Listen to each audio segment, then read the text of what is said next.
रत्नग्रंथ श्लोकाचार मंगलाचरण।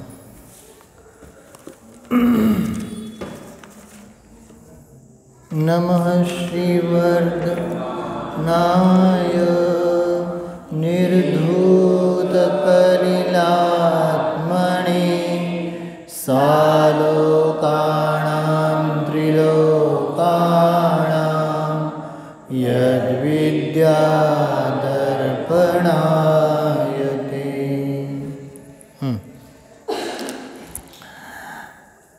वाचा नाव 16 आपली जी आहेत फळं लिहिली आहेत। हां वाचा।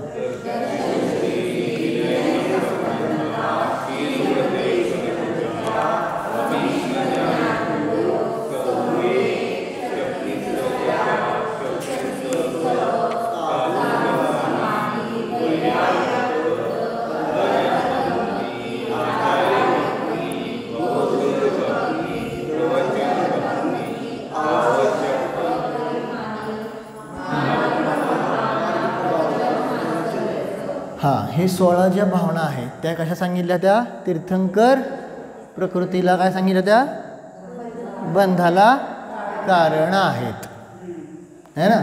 इथं आपण हे प्रकरण चाललं होतं। आता पहिली दर्शन विशुद्धी भावना आपण बघतो आहे ना। दर्शन विशुद्धी भावना, मग दर्शन विशुद्धी सांगितली काय होती? सम्यक दर्शनामध्ये विशुद्धी आहे ना, ती आहे काय? दर्शन विशुद्धी। समजते ना? तर मग सम्यक दर्शनामध्ये जी विशुद्धी सांगितली होती तर ती सांगत असताना आपण ते पाहिलं पण होतं की आपण स्वतःला काय मानून बसलो आहोत।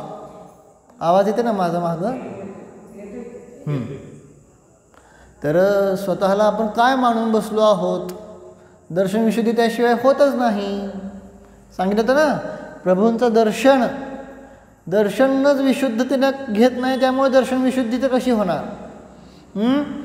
मी स्वतःला काय मानून बसलो होतो? मी कोण आहे? पुरुष आहे, मनुष्य आहे, अमुक आहे, तमुक आहे, असं मानून बसलोय का नाही? आणि ही मान्यता वाटते तुम्हाला? हे मानून बसलो असं वाटतं का?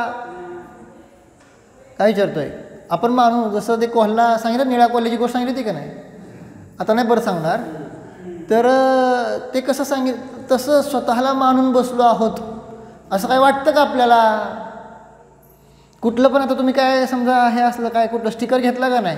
स्वतःच्या नावाचं जे फर्स्ट लेटर आहे ते घेता का नाही? किचनला पण तसलंच काय तर असतं, कुठंतरी लावलं म्हणजे सगळीकडं येणं केनं प्रकार येणं, सगळीकडं स्वतःला काहीतरी मानून बसलेलोच आहोत असले आहे की नाही?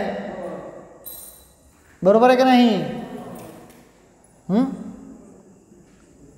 आणि ही मान्यता आहे। अजून उदाहरण सांगू, एक उदाहरण सांगून मग पुढे जाऊया आपण।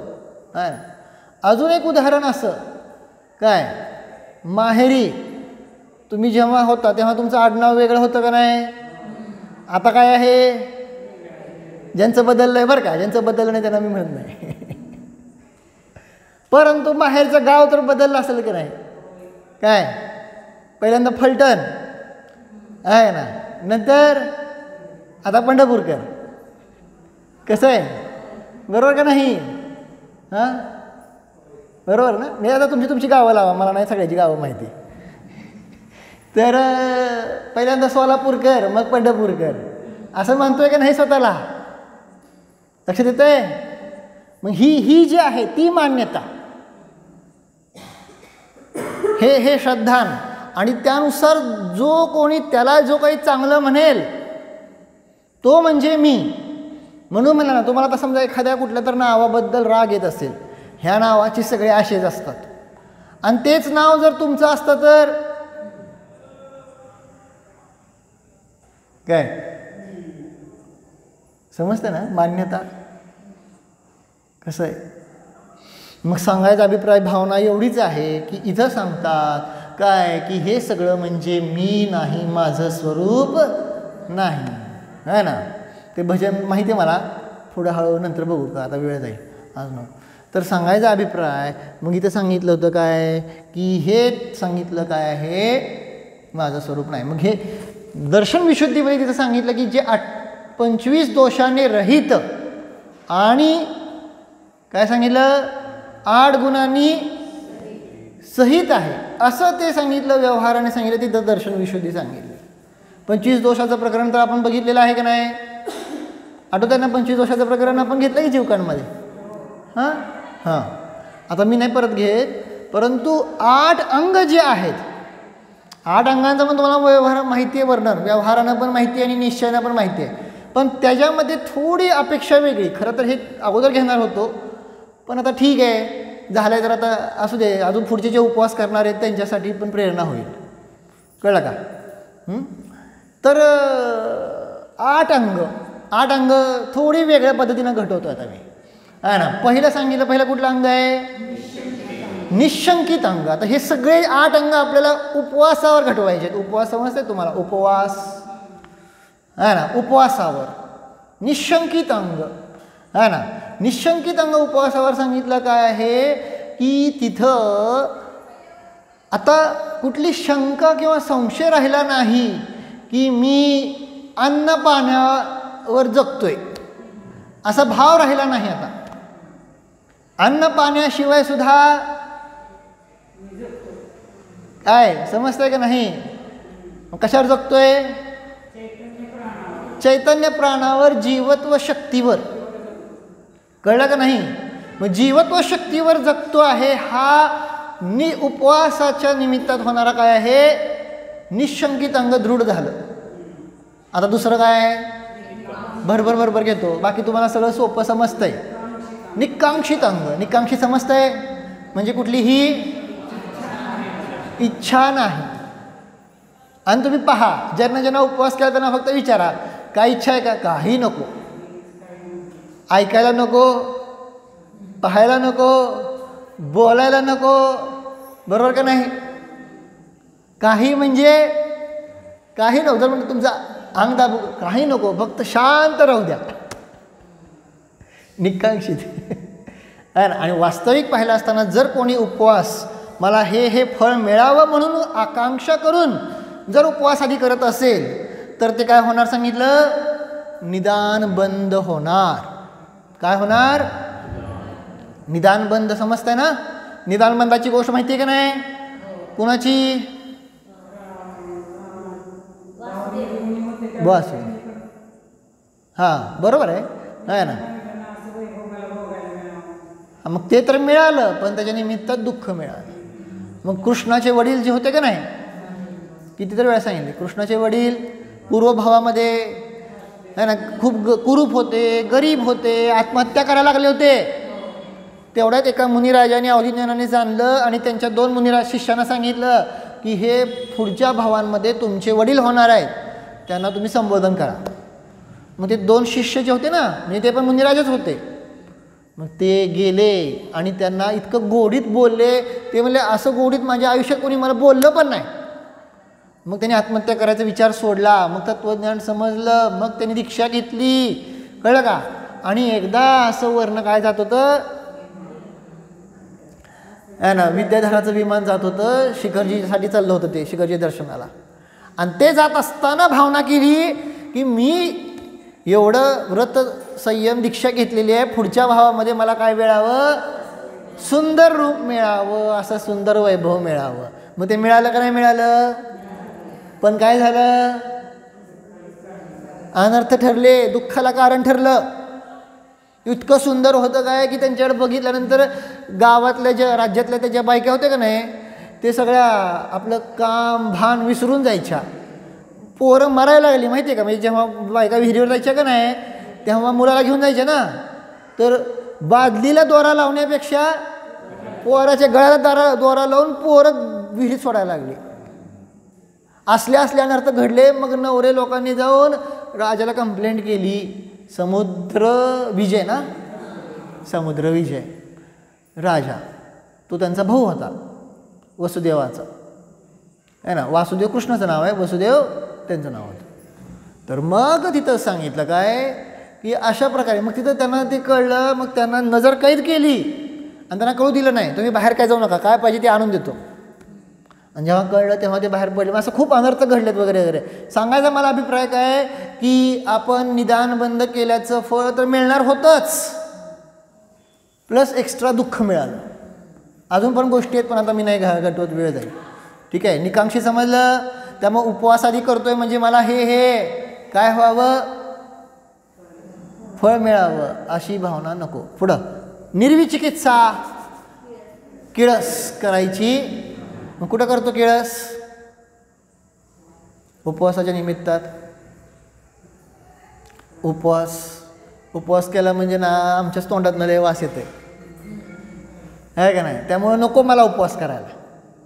किळस हा भ्रमसुद्धा संपला, कारण तो काय आहे, पुद्गल गुणाचा आहे ना. पुढं निर्विचिकित्सा. पुढं अमूढ दृष्टी. अमूढ दृष्टी म्हणजे काय? हां, खोटी मान्यता नाही, मूढ दृष्टी नाही. तो काय आहे?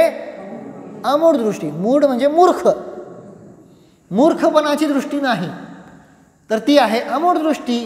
मग उपवास करत असताना कोणती मूढ दृष्टता होऊ शकते सांगा बरं?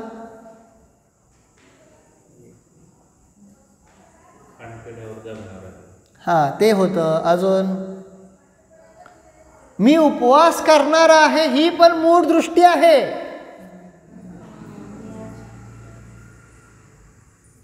कळलं का? कारण पर्यायाकडे पाहून तुम्ही परत काय केलं, स्वतःला निर्णय केला. उपवास करणारा कोण आहे? खाणे माझा स्वभाव नाही, तसा उपवास करणे पण माझा. ती कोण आहे? पर्याय. आणि त्या पर्यायाकडे पाहून त्यानं आपलं प्रामाण्य केलं. वा, सगळेजण स्तुती करतायत आणि ते करायला पण पाहिजे. जे उपवास करत नाही त्यांनी स्तुती करायलाच पाहिजे. परंतु ते पाहून ज्याने उपवास केलेला आहे त्याचे भाव जर बदलले काय तर संपलं. समजते काय म्हणतो ते? का? कारण जसं उपवास ही सुद्धा काय आहे? पर्याय आहे, देहाश्रित क्रिया आहे, शरीराच्या आश्रित क्रिया आहे. शरीर पुद्गल आहे, पुद्गलाच्या क्रियेला धर्म कधीपासून म्हणायचा?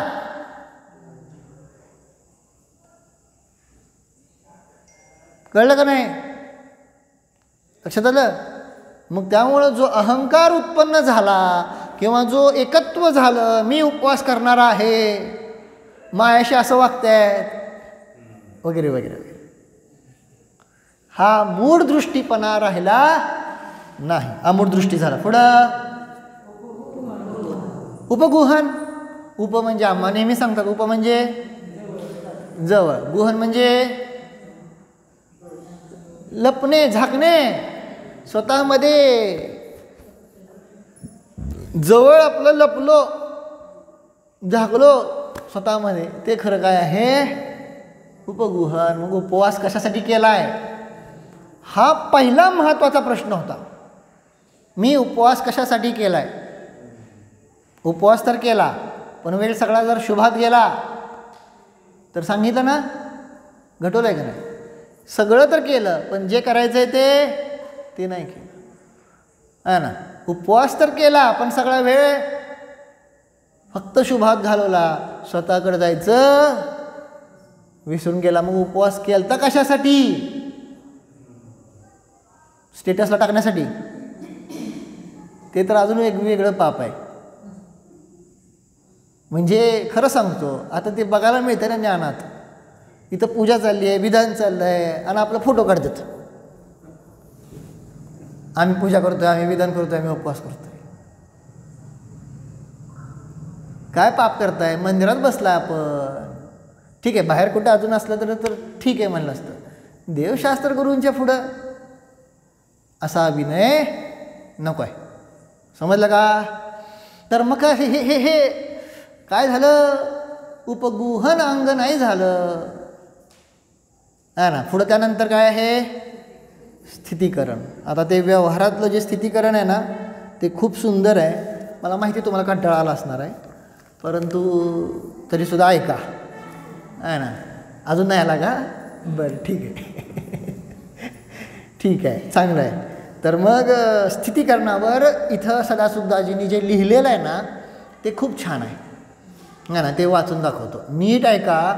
जेव्हा जेव्हा आपण उपवास भलेही करतो, परंतु काय होतं, खूप त्रास होतो. म्हणजे अक्षरशः मनामध्ये भाव येतात, कसं काय केलं कुणास ठाऊक, है ना.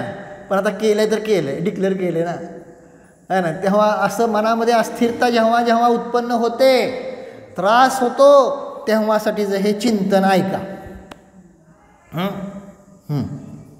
इथं त्यांनी सामान्य घडवलं आहे, पण ते आपल्यासाठी खूप छान आहे. उपवास केल्यानंतर घटवायला. भो ज्ञानी भो धर्म के धारक तुम सचेत हो जाओ, जागा व्हा. क्यों कायरता धारण करके धर्म में शिथिल हो रहे हो. काय म्हणले, ऐकू आलं का आवाज घुमतोय. हां, क्यों कायरता धारण करके धर्म में शिथिल हो रहे हो. ही कायरता आहे का नाही. शिथिलता म्हणजे काय आहे, कायरता. अस्थिरता म्हणजे काय आहे, भित्रेपणा, घाबरला. कळलं का. पुढं, क्यों रोग के कष्ट से धर्म से विचलित होते हो. त्रास होतो ना, का धर्मापासून का विचलित होताय. हे मला खूप म्हणजे खूप आवडलं, खरं सांगतोय. हे जेव्हा मी वाचलं ना, पहिल्यांदा तर मी ठरवलं होतं, पहिलं एक आसन करायचं, शेवटचं एक आसन करायचं. माझं स्वतःचं सांगतो बरं का. आणि रविवारचं व्रत असतं माझं, रविवारचं एक आसन करायचं. पण हे वाचल्यावर ठरवलं की आता 10 एकासनी करायची. कळलं का. म्हणून मी वाचतोय, तुम्हाला नीट ऐका. आता एवढी ताकद मिळते का नाही, एकदम एनर्जी हे होऊन जाते, आहे ना. कधी नाही, कारण भीती होती ना, त्रास म्हणजे असं होतंच ना. जेव्हा जेव्हा मागची जे एकासनी गेलेत का नाही, दुसऱ्या दिवशी आवाजच बसायचा, खरं सांगतो. त्यामुळे मला असं भीती होती. पण आता ठरवलं काय, ऐक बघा. क्यों रोग के कष्ट से धर्म से विचलित होते हो. पुढं, तुम ज्ञानी होकर क्यों ऐसी भूल करते हो. किती छान आहे. पुढं आहे का. यह असाता वेदनीय कर्म अपना समय पाकर उदय में आ गया है. काय झालेलं आहे, असाता वेदनीय कर्माचा उदय. आता मुलं करणार 3 उपवास, सांगा त्यांना, ही वाचून दाखवा. कळते का. तुम्ही बाकीचं सगळं म्हणता का नाही, हे म्हणा, ते म्हणायचं, ते म्हणायचं, असं हे पण वाचून दाखवायचं. कळलं का. अस्थिर जेव्हा होतो ना, तेव्हा हे चिंतनासाठी उपयोगी आहे. बघा, यह असाता वेदनीय कर्म अपना समय पाकर उदय में आ गया है. अब यदि कायर होकर दीन होकर रुदन विलाप आदि करते हुए भोगोगे तो कर्म नहीं छोड़ेगा. कर्म के दया नहीं होती है. वह तुम्हें रोता विलाप आदि करता हुआ देखकर अपना रस देने में पीछे हो जाएगा. यदि धीरपना धारण करके भोगोगे तो भी कर्म नहीं छोड़ेगा. कर्माचा उदय असाही येणार आहेच, है ना.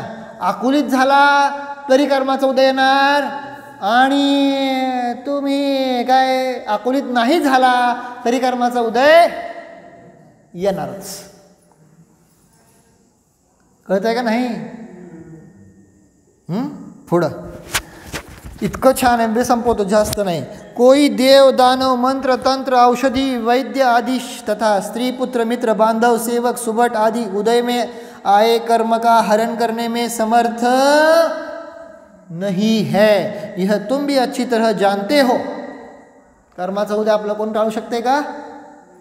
हां, पुढं. अब इस वेदना के समय में कायर होकर अपना धर्म यश परलोक आदि क्यों बिगाड़ते हो. समझते का. इनको बिगाड़कर स्वच्छंद चेष्टा विलाप आदि करने से वेदना नहीं घटेगी. कळलं का. असं नाही की त्रास होत नाही, मी माझा स्वानुभव सांगतोय, आहे ना. एवढी घशाला कोरड पडत होती ना 4 दिवस, सकाळी उठल्यापासून जोपर्यंत घेत नाही तोपर्यंत, आहे ना. परंतु हे माहिती आहे की ह्याने काय कर्माचा उदय जाणार नाही. आपल्याला वाटतं काय, चला पाणी पिलं तर काय झालं, कर्म फक्त दाबलं गेलं तेवढ्या वेळापुरतं, परत येण्या प्रकारे न उदयाला येणारच. कळलं का? वह तो थोडे ही समय में निर्जर जाएगा. थोडंसं धीर धरला ना तर ते कर्मसुद्धा काय होणार आहे, निघून जाणार आहे. संकट आल्यानंतर आम्हाने सांगितलं का नाही आपल्याला, यह बी विसरून जातोय का नाही सांगा, घाबरून गेलतो का नाही, काय विचारतोय. संकट आल्यानंतर आपल्याला दुःखाचा उदय आल्यानंतर घाबरून जातोय का नाही, त्रास होतोय का नाही, पण हे आठवतोय का, यह बी बीत जाएगा, निघून जाणार आहे का नाही. यह रोग की वेदना देह को मारेगी, तुम्हारे चेतन स्वरूप आत्मा को नहीं मारेगी.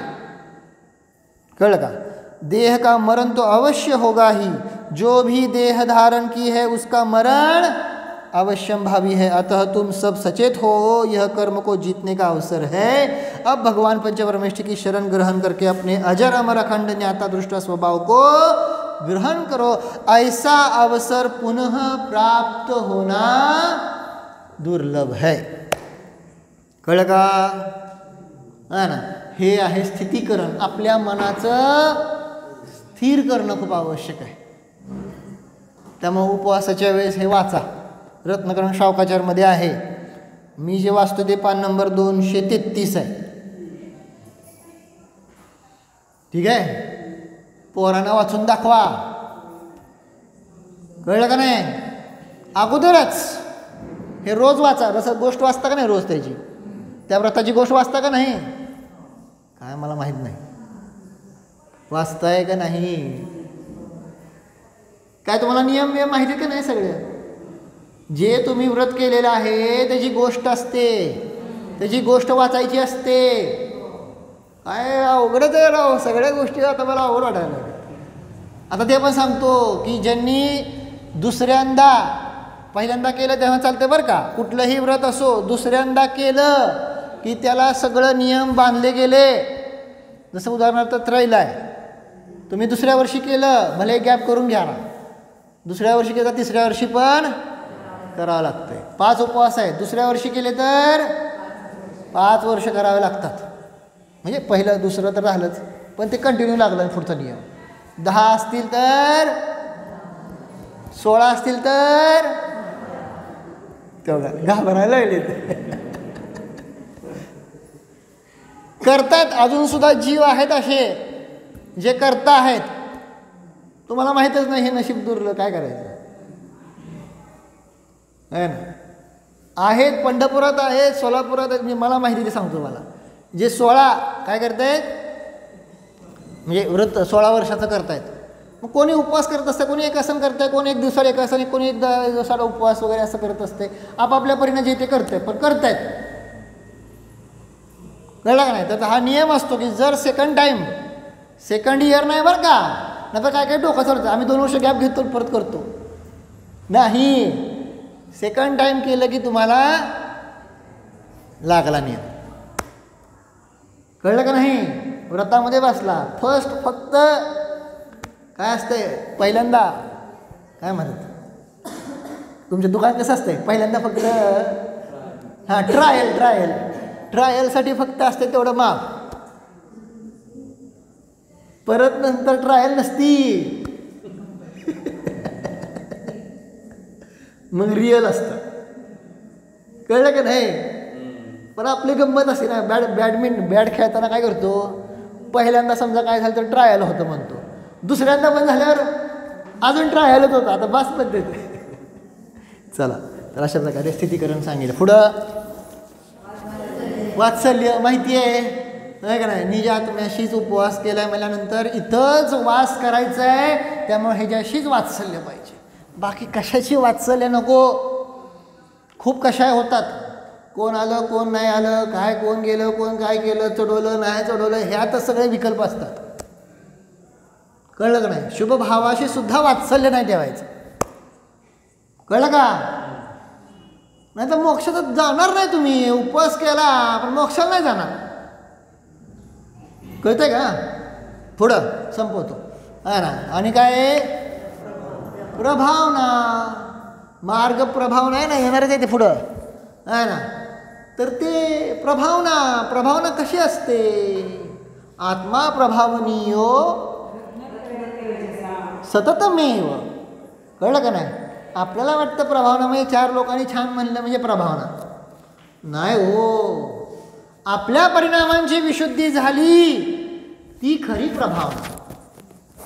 कळलं का? आपल्या परिणामांची विशुद्धी. प्रभावना दुसऱ्यावर कशी डिपेंड असते? प्रभावना दुसऱ्यावर असते का? मग तसं म्हणलं तर अवघड होईल. कारण आदिनाथ भगवंतांच्या समोशरणामध्ये किती जीव होते, संख्या कमी होत माहेर भगवंतांच्या समोशरणामध्ये किती कमी जीव झाले. मग माहेर भगवंतांची प्रभावना कमी म्हणायची का? काय विचारतोय? कळलं का? आपला हा चुकीचा भ्रम लागलाय. प्रभावना म्हणजे काय? जास्त लोक आले म्हणजे प्रभावना, जास्त लोकांनी स्तुती केली म्हणजे प्रभावना. अहो नाही, मम परिणती, माझी परिणती बदलली ती खरी काय. तुमच्यावरच प्रभाव नाही पडला तर कसली प्रभावना? कळलं ना? प्रभाव ना धर्माचा प्रभाव आपल्यावरच पडला नाही तर मग कसली प्रभावना?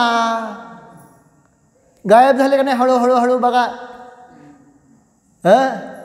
कुठेत उपवासवाले, त्यांच्याबरोबर म्हणणारे? आज सकाळी बघतोय मंदिर गायब. अजून तर ठीक आहे, आनंद चतुर्दशी नंतर त्याच्यापेक्षा वाईट.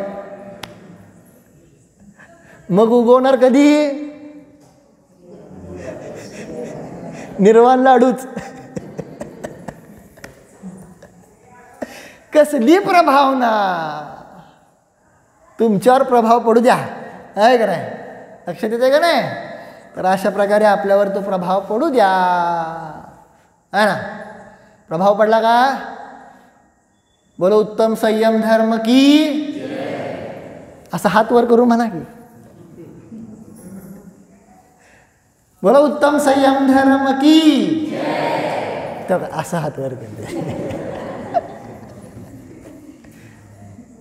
हात दुखतोय का? हात दुखतोय का विचारतोय तुम्हाला. आता हात दुखण्यावर एक छोटीशी गोष्ट सांगतो, थांबतो बरं का, आहे ना. काय झालं होतं, एक पोरगी होती, ती आपल्या पप्पाला म्हणली, पप्पा मम्मीचा हात दुखतोय. पप्पा म्हणले नाही, काय हात दुखत नाही, तिची नाटकं आहेत सगळी. अहो खरंच हात दुखतोय. कशामुळे दुखायला लागला?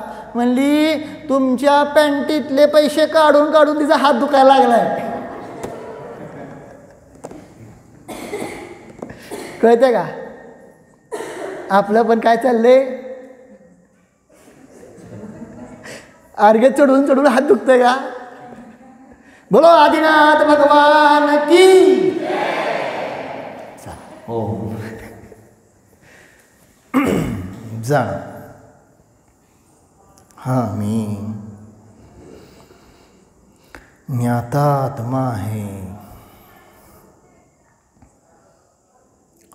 मी चेतनात्मा पराशी युक्त नाही, परापासून मुक्त आहे.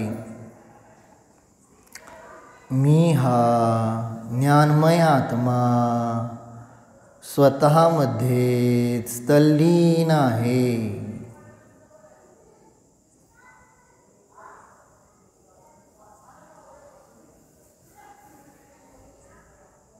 स्वतःशी समरस आहे. स्वतःशी एकनिष्ठ आहे. अनुभव घ्या. स्वानुभव प्रत्यक्ष स्वरूपोऽहम्.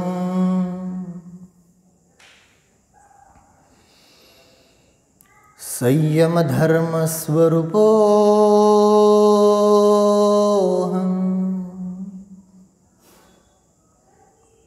ओम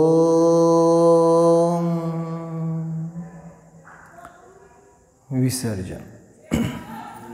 नमो